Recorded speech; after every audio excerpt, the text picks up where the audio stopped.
Okay, Shoshanim, let's start with the most important part of the video. This is a mug I have received in the cold therapy seminar in Turno Severin in Romania. And it says, Shalom Shoshanim, and my ugly face, my ugly mug on the mug.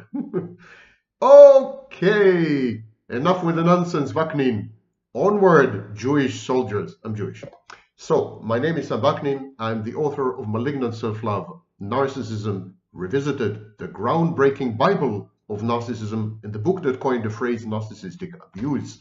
I'm also a professor of psychology in several universities. Yes, that's me. And today we are going to discuss cheating and triangulation. Cheating as in adultery.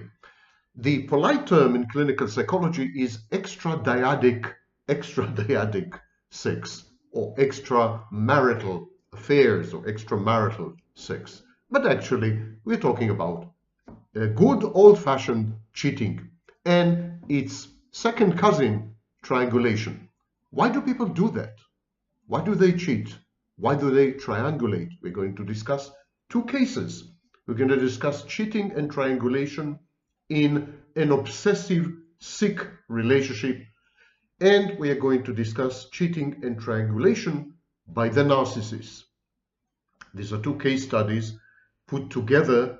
They cover a big portion of these behaviors. They explain, they provide an etiology for these behaviors.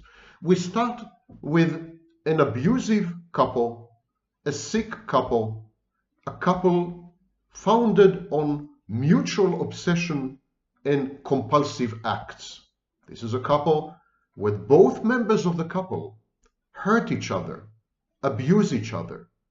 Both members of the couple seek to inflict pain on the other because this is the only surviving mode of communication. I recommend that you watch the amazing movie Who is Afraid of Virginia Woolf. It's about such a couple. Now, in this couple, power dynamics are mediated via pain. So, the members of the couple use hurt, use betrayal to actually communicate to each other their places in the hierarchy. And it's ever shifting. The partner who inflicts pain is on top, and the injured party, the party who is in pain, is at the bottom, and then it reverses via revenge dynamic. So we're going to discuss this kind of couple right now. You all know such couples. Couples where there's a lot of verbal abuse, physical violence, actually nothing but verbal abuse and physical violence, and yet the members of such couples are unable to walk away. They can't find within themselves the resources to break up, to put an end to it, to somehow move on. There is something in this dynamic that proves to be addictive. There is an inability to regard the couplehood, regard the togetherness as toxic and pernicious, or even when the members of the couple realize how bad it is in the couple, they just can't say goodbye. They can't separate. Something sinister and dark and nefarious is binding them together. Usually their pasts, wounds inflicted on them in the past, early childhood traumas. And so today we are going to discuss all this in the context of cheating and triangulation, because cheating and triangulation are relationship management tools in such couples. They use these tools they use these behaviors to actually signal to each other, to establish hierarchy, to win the power play, at least intermittently, and then the cycle starts all over again. So some people stray. Some people have sex with other people outside the couple, outside the dyad, actually in order to preserve the couple. in order to preserve the partnership, in order to persevere in a long-term, obsessed, utterly sick, and abusive relationship. They don't cheat to exit the relationship. They cheat to cement the relationship, to get a rise out of the partner, to re-evoke and re-invoke and revive and resuscitate emotions, to somehow signal distress to the partner, or on the very contrary, to tell the partner, I don't need you, I have alternatives. This is all about the other member of the couple. The cheating and the triangulation are not about other people.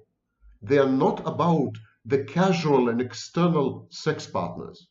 They are about the primary partner in the primary relationship. Extradyadic sex, cheating, in such couples usually happens in the wake of drinking, excessive drinking, or substance abuse. And it serves four functions.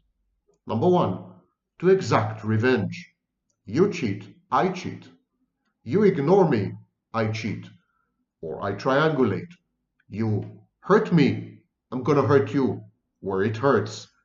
I'm going to cheat on you, I'm going to triangulate with other people, and I'm going to make it ostentatious and visible. And if you miss the point, I'm going to communicate to you what I'm doing and what I've done in order to witness your agony. And so revenge is a major motivation in such couples, but it is not the kind of revenge that leads to the dissolution of the couple. It's a kind of revenge that leads to a strengthening of the bonding and the attachment between the members of the couple. The revenge signals love. The revenge is perceived as, you've hurt me, and I'm going to hurt you back, but you have the power to hurt me because I love you.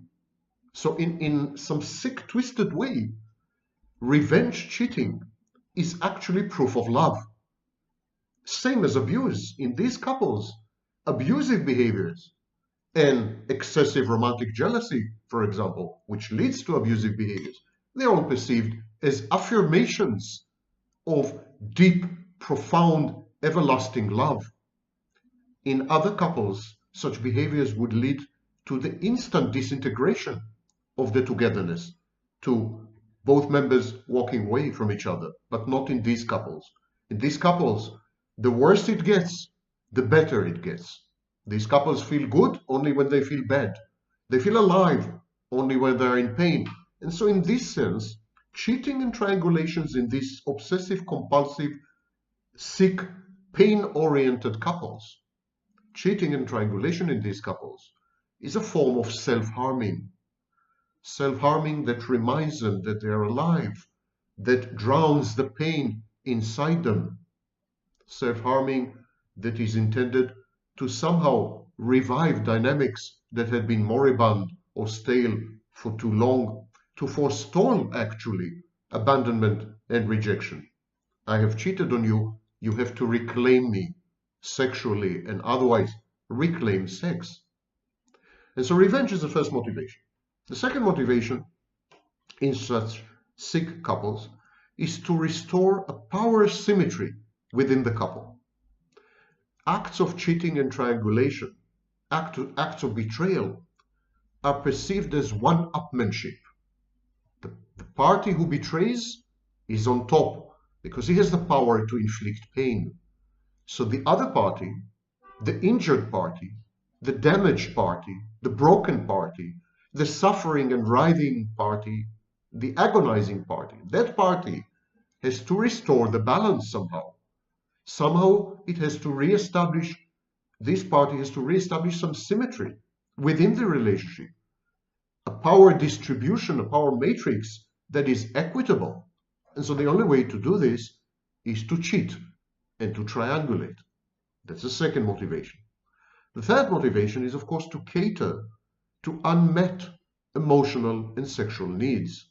In such couples, usually there is a deprivation of needs. There is a deficiency in fulfilling needs. And so the cheating and the triangulation are short-term fixes. It's like self-medication with the bodies of other people. And Once self-esteem had been boosted, attention had been given, compassion and affection have been afforded, there's no need for the external partners anymore. They are used and discarded. Now the cheating party, is ready to revert, to return to the primary sick relationship. And finally, and perhaps most importantly, the fourth reason people in such relationships cheat, such dysfunctional relationships, why people cheat and why people triangulate, is to affirm, to confirm, to buttress an internalized bad object. The bad object actually is the disparaging partner's point of view. In such relationships where mutual sickness is self-reinforcing and other-reinforcing, where archaic wounds resonate, to use the phraseology of Sigmund Freud and Johann Lachkar, the V-spot, the vulnerability spot, in these couples where the main activity is to wound each other where it most hurts. The main activity is to re-traumatize the other partner, to remind the other partner of early childhood traumas. The main activity in these couples is to destroy each other, to gratify each other's self-destructiveness and self-defeat. So in these couples, the partners give each other drugs, or they cheat on each other ostentatiously and visibly. They do things to destroy the other partner. And so the message given to each other in such couples is, you're a bad object, you're unlovable, you're deserving only of pain. And it reaffirms early childhood traumas where pain was connected to love, pain inflicted by parents who were supposed to love. Children who grow up in such families learn to identify love with pain. And when pain is absent, they believe that they are not being loved. So such children, when they grow up and become adults, they would try to provoke the partner to hurt them so that they feel loved. They misidentify pain with love, and with pain, where pain is missing, they go seeking for it, they go hunting for it, they go provoking it. And so these dynamics are seriously, seriously sick. And one of the reasons for cheating and triangulation is to confirm to the other partner, yes, I am a bad object, I am corrupt, I am a whore, I am unreliable, I am untrustworthy, I am a liar, I am deceitful and hurtful and hateful and bad for you. Exactly as you said, you are right. I'm confirming your point of view, dear partner. And so cheating and triangulation is a form of sexual self-trashing. It's a form of self-destruction. It's a form of self-punishment for being a bad object. Such promiscuous, unboundaried, and sexually self-trashing behaviors typically follow a period of loyal faithfulness. All relationships, all of these 6 relationships, start actually with a period of love bombing and extreme faithfulness. All other men and all other women cease to exist. The focus is intense, laser-like. There's only one person in the world. He is my life, she is my world. And so there's an exclusion of all others in every meaningful way. And so initially these relationships, which are essentially destructive shared fantasies or shared fantasies of destruction, in these relationships, they start with extreme loyalty, sexual loyalty, romantic loyalty, and emotional loyalty to the partner, total faithfulness, no straying, no cheating, no triangulation, not even contemplating another person. But then this is met with traumatizing rejection, with abandonment, with ostentatious cheating and infidelity by the partner, and all hell breaks loose.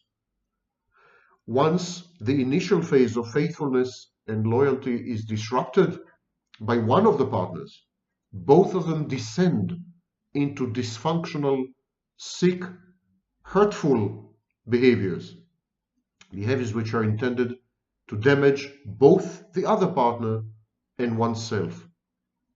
And whenever such people are offered intimacy by their partners in crime, so they cheat with other people, and when these other people offer them intimacy, it shocks them. For example, if they cheat with someone and that someone would say, stay longer, sleep over, let's meet again. This is an offer of connection. This is an offer of intimacy. This is potential for a new relationship. So when these external partners actually try to capitalize on the cheating or the triangulation, to start a relationship or somehow to render the whole interaction more human and intimate, the cheater reacts aggressively. She or he, they recoil. They hurry back to the primary partner to reaffirm the dysfunctional bond. So the dynamic is this. In shared fantasies which revolve around destruction, self-destruction and other destruction, in these shared fantasies, both partners cheat and triangulate. They cheat and triangulate, of course, with external partners, with others, extradyadic partners. When these external partners, when these other people outside the couple want to push the relationship further, they want to move from a one-night stand to a potential relationship. They want the cheater to sleep over. They want to meet again, etc., etc. The cheater panics. She recoils. She becomes aggressive. She runs away. She blocks the external partners. She hurries back to her primary partner, because her primary partner is her only partner. The external partners, the men and women who she uses or he uses to cheat with, these are mere instruments. These are objects. In sick relationships, when either of the two partners cheat, they cheat with others by instrumentalizing them, by objectifying them. They use the bodies of other people. It's like they cheat with someone in order to regain the primary partner, in order to regain the love and affection that they have had at the beginning of the relationship. They don't care about the people they cheat with. The people which they cheat with are instruments, they're objects, they're nobodies, they're nothing, they're meaningless. And even if these people are actually good, they try to start a relationship or go further, this will never happen. Because the cheating and triangulation are about the primary partner. The cheating and triangulation are for the sake of the primary partner. The cheating and triangulation are a message to the primary partner, very often a cry for help, a signal of distress. Look at me. You cause me so much pain that I now have to trash myself sexually with someone I don't even like. And I'm doing it, and it makes me feel guilty and ashamed, and I regret it, and I hate it, but I have to do it. I have to do it because I have to take revenge, or because I have to rebalance the power matrix, the power grid in our relationship, or because you cause me so much pain and I want to cause you pain in return, or because I just need you. I just need you to love me again. So this is all about the primary part. And so the people who serve as instruments or objects in the cheating process and in the triangulation process, not always, but often feel used and abused. They feel bad about what's happening. They feel that they somehow were co-opted into a theater play which is not their own. They feel that they were tools in every possible sense of the word. They feel that they were kind of unwilling participants in someone else's script. They realize that they've been somehow used to reestablish and resuscitate another person's relationship. And they feel really, really bad about it. Such a relationship dynamic in these sick couples is also conducive to an inversion of traditional stereotypical gender roles. Women in such relationships become sexually predatory as they keep hunting for men to cheat with. And they cheat with these men not because they're looking for a relationship. They cheat with these men, usually one time, to signal something to the partner. So they become heartless. They become hard and cold and predatory and hateful of men. They become very men-like in their psychosexuality. They become goal-oriented. They are focused on the sex and eliminate any hint of emotion or connection. They become very masculine in the traditional stereotypical sense of the word. Men in such sick relationships similarly become more feminine. They become more dysregulated, emotionally dysregulated, for example, by the cheating and the triangulation of the other partner. So the partners in these sick, dysfunctional relationships induce in each other a gender role reversion or inversion. The female side becomes more masculine, the male side becomes more feminine, but not in the good sense of the word. They become more psychopathically masculine and more dysregulated feminine. The sicknesses or the pathologies of both genders permeate, pervade, and invade such relationships via the acts of cheating, hurting each other, causing pain, triangulation, and so on. And this is especially the case when both parties have mommy or daddy issues. Unconsciously, they're actually trying to emulate and imitate the abuser. A woman who had been abused by her father, a woman who had witnessed her father abusing women, she would want to become her father. She would want to have sex with men the same way her father had sex with women. She would vow to herself, I would never be abused. I will become the abuser. If someone hurts me, I'm going to hurt back. If someone causes me pain, I'm going to cause 10 times the pain. And I'm going to do it ostentatiously, visibly, and cruelly. She becomes an abusive man. Similarly, a man who has been exposed to a dead mother, an absent, selfish, instrumentalizing, parentifying, depressive mother, for example, absent mother, such a man would have mommy issues, and he would tend to react with extreme dysregulation to the pain inflicted on him by a female, a mother figure. So mommy and daddy issues are provoked in such couples by the cheating and the dysregulation. Okay, let's talk now about the narcissist. Why do narcissists cheat on their spouses? Why do they commit adultery? Why do they have extramarital affairs and liaisons? The answer is not as simple as it sounds. As opposed to, let's say, typical people, normal people, healthy people, who are presented with opportunities to cheat and succumb to temptation. It's a normal process. With narcissists, as usual, the picture is much more complex. Some narcissists cheat or triangulate because they're simply looking for narcissistic supply. The somatic narcissist, for example, he resorts to serial sexual conquest because this is his narcissistic supply.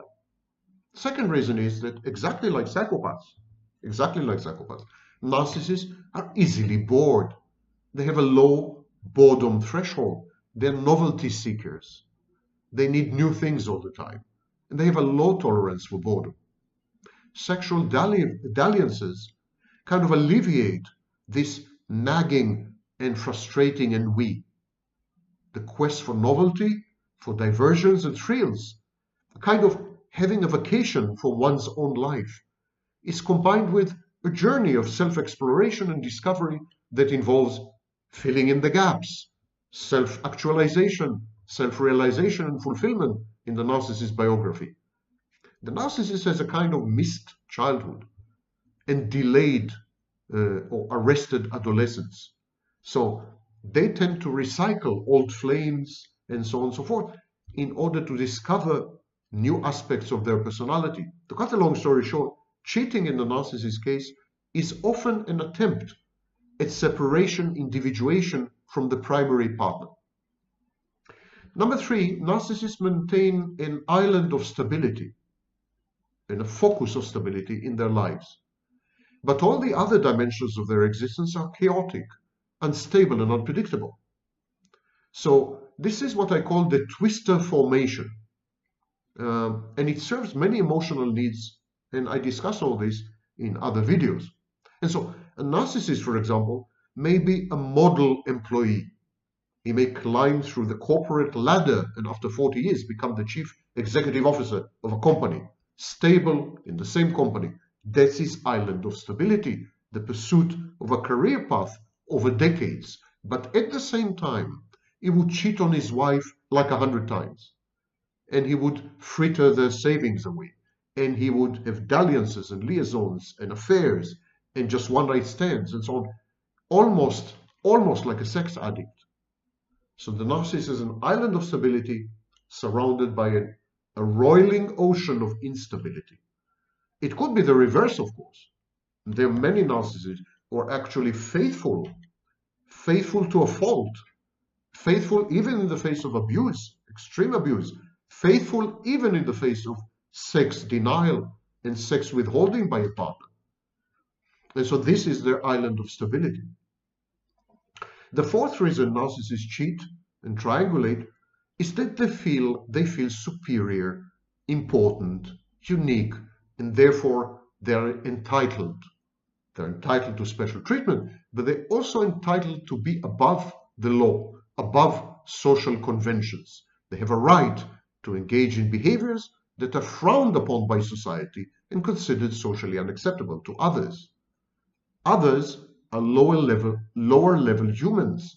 The narcissist is superhuman and he has the right to behave in any way he wishes. Narcissists reject and vehemently resent all limitations and conditions placed upon them by their partners. He will not tell me what to do.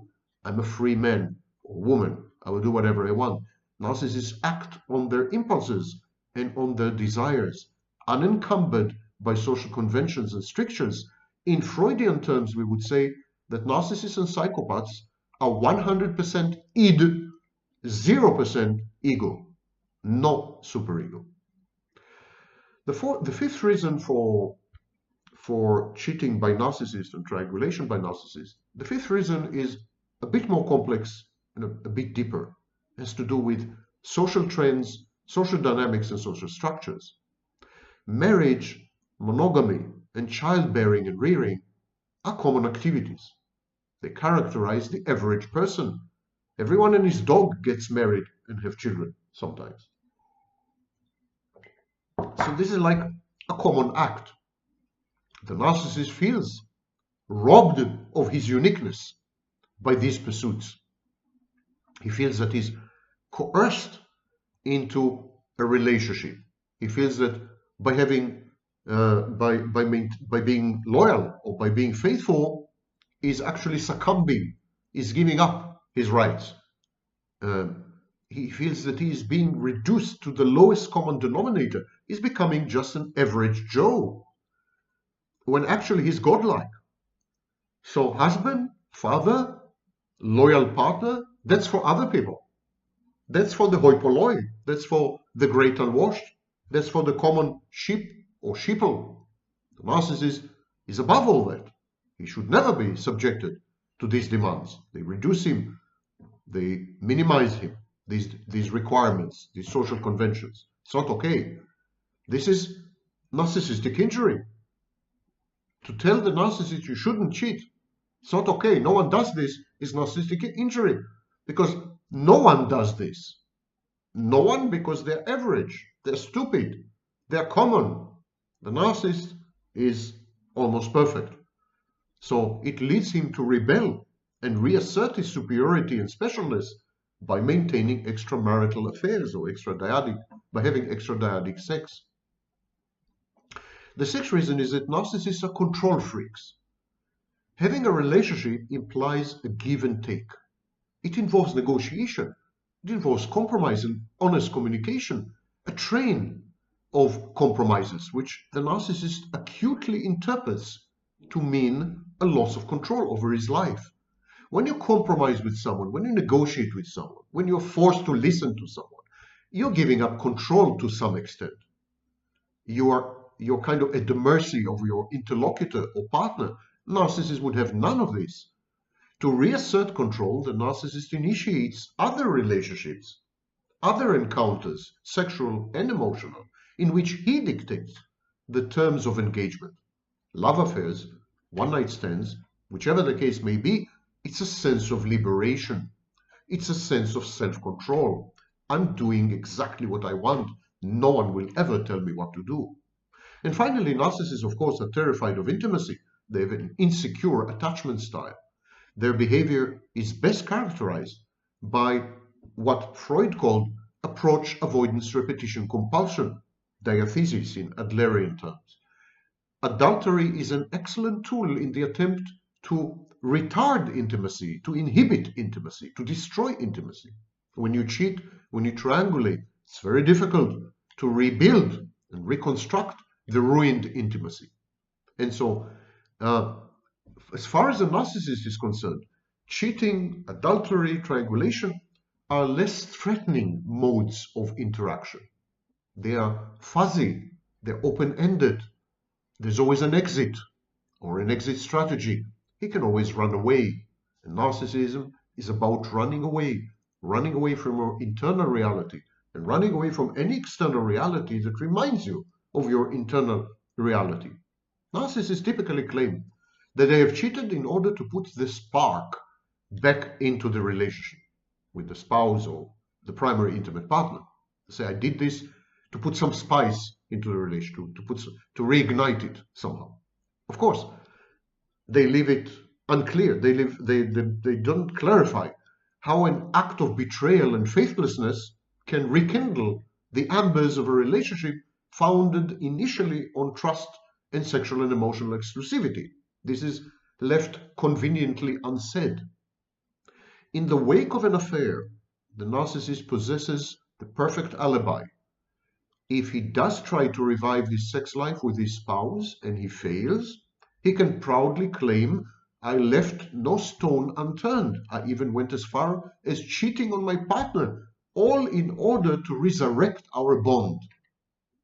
And if he doesn't try to reanimate his sex life with his spouse, he turns it around and he says, this is proof that the relationship was doomed and dead to start with. And what I did was therefore not cheating. I was actually forced to seek sexual and emotional alternatives by the dead weight of this relationship. There are two types of triangulation. First of all, to define triangulation.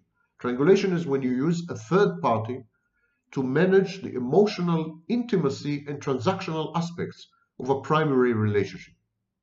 You can use a third party in any way. You can flirt with a third party. You can even have sex with a third party. These are all forms of triangulation if the third party is merely an instrument and an object, if there are no emotions or attachment or bonding or connection involved. So this is triangulation. There are two types of triangulation: breakup triangulation and restorative triangulation. Breakup triangulation involves overt and ostentatious cheating, one way or another, with a third party, in conjunction with other egregious misbehavior, for example, humiliating your primary partner in public. The aim of breakup triangulation is to irrevocably break up with your current partner. It's like escalating misbehavior to the point that your primary partner will initiate a breakup and you will feel blameless. So why triangulate rather than outright terminate? There are many reasons, myriad. Revenge, rage, community property, inability to let go, codependency, restoring the cheater's self-esteem, feeling desirable and alive again, obtaining succor and ersatz intimacy, or uncertainty about one's true wishes. All these are reasons for triangulating, but usually it is simply the desire to cast one's mate as the villain who ended the relationship.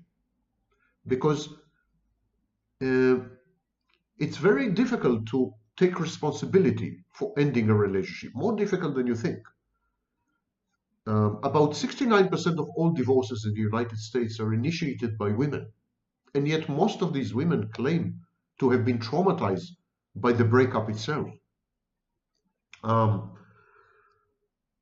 It's so many people, especially dysfunctional people, abusive people, mentally ill people, they want the partner to do it. They want to push the partner to the point of no return. The partner would say, well, we can't be together anymore. It's a deal breaker. What you've done, there's no going back. I cannot forget it or forgive it. They want to say, my partner was insanely jealous. It was a slip up and he made a mountain out of a molehill. He is not magnanimous, not empathic enough to forgive me and to understand what had happened and my motivations. This is the breakup triangulation.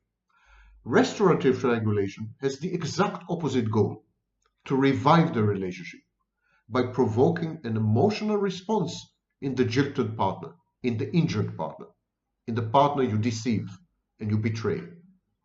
Such triangulation involves the mere favorable mention of another person, hints at possible misconduct or compromising circumstances, or at a maximum aggressive flirting and maybe non-penetrative sex acts such as kissing, petting, making out, hugging, or oral sex. Triangulation is a last resort. It's a risky strategy. It often escalates counterproductively into sexual assault by the recruited third party. It sometimes results in extreme reaction by the offended partner, who chooses to discard an unfaithful, disrespectful, narcissistic, and disempathic counterparty. So it's a Russian roulette. It's a game that can end badly. Triangulation, using a third party to provoke jealousy in, garner attention from, or punish one's intimate partner, very often goes awry and ends badly. The third party, as I mentioned, can sexually assault the triangulator, or the targeted intimate partner can walk away from the whole manipulative scene, etc., etc. These are outcomes. These are adverse outcomes that few triangulators consider because most of them have problems with impulse control. Many of them are borderlines and they act out. It's a kind of psychopathic state. I don't care about the consequences. I'm not thinking about my partner. I have my needs. I want it now. There's only a tunnel vision. There's no future and no past and no attachment and no bonding and no memory and no credit. It's all about the here and now. It's malignant mindfulness. Most triangulators are impulsive. Most triangulators are defiant. Actually, there's good reason to believe that cheaters and serial cheaters, habitual cheaters, and triangulators, habitual triangulators, are probably subclinical psychopaths. Many of them have unrestricted social sexuality. They have no problem to sleep with strangers. They externalize their own dysregulated negative emotions, which often overwhelm them. Their thinking is short-term. Their empathy is gone. And so they're often shocked by the consequences of their own misbehavior. I don't know, being raped by a nice guy, break up with a spouse or boyfriend, girlfriend, pain they had inflicted, which went way beyond what they had intended. Things especially cascade and escalate out of control if all the parties involved are immature and narcissistic, callous and exploitative. What starts as a mere flirtation ends up being a deleterious power play to the point of no return for everyone involved. Don't think you can control this dynamic. It's out of your hands the minute you misbehave. When it comes to sexual assault, for example, there are no safe men.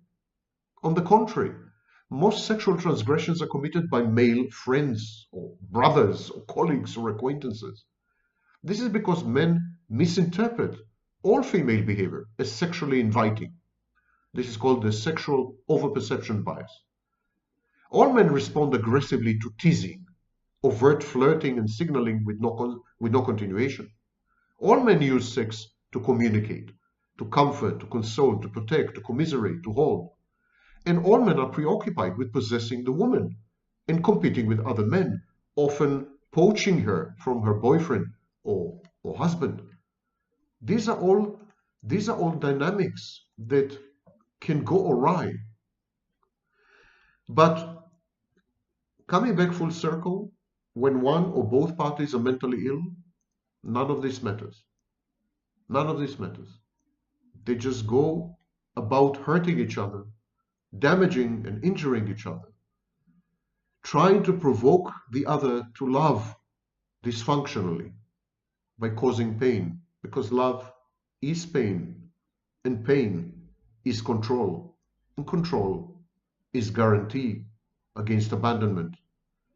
And so these men and women go around, cheat multiply, triangulate with many other people, treating them as instruments and objects, end up in hairy situations, end up destroying each other, and yet can't let go.